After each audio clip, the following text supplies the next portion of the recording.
So ngayon, pag-uusapan natin yung lab 12, lab 1. So meron tayong tatlong conveyor na dapat may dumaan sa sensor niya or may counter din para sa feeder conveyor.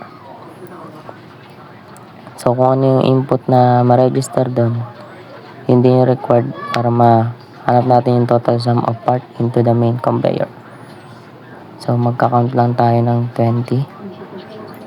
Then mag-a-add din tayo ng 10 para lumabas is 30 para mapailaw natin yung PLT green.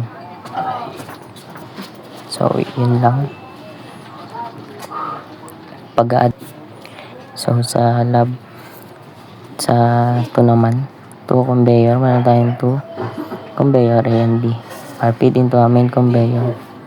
Then sa pangatlo, meron tayong third conveyor na merong remove some part before reaching the final proximity sensor.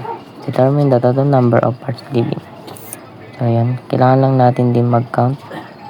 Bibilang lang din tayo ng ilang parts na dadaan sa sensor. Then pag nakuha na natin yung total sum of part or ma-reach na natin yung hinahanap na conveyor ay na part, doon rin siya gagana yung light indicator. So magka-count lang tayo.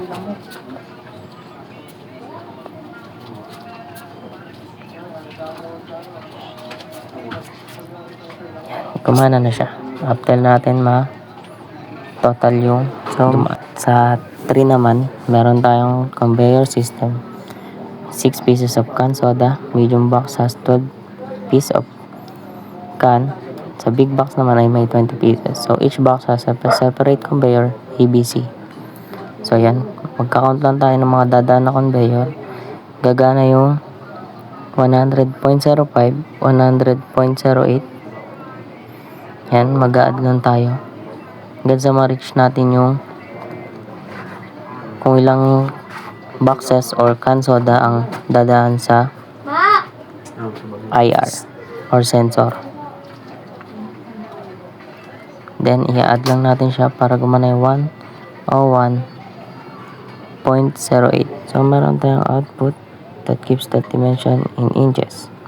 Meron tayong 1 feet to 12 inches. Meron tayong 1 yard to 3 feet. So, kailangan makuha natin yung 2 division instruction for 2 output. So, pag tinrig natin yung division, meron tayong 4 output or yard yung makukuha natin na output dyan. Yan, meron tayong 3 output, then mag-input tayo ulit ng 40, then maglagay tayo ng 12 na input para same lang din sa kakalabasan ng yard natin. Yan, lumabas. Nakita natin is 4 yard.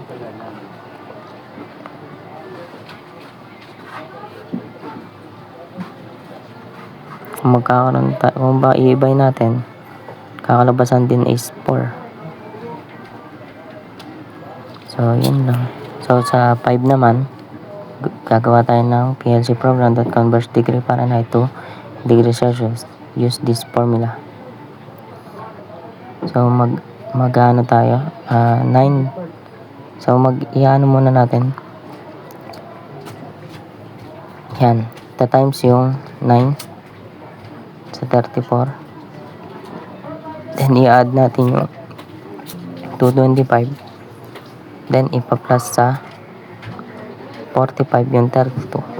So, ang kakalabasan nun is 37 Fahrenheit. Yun lang. Thank you.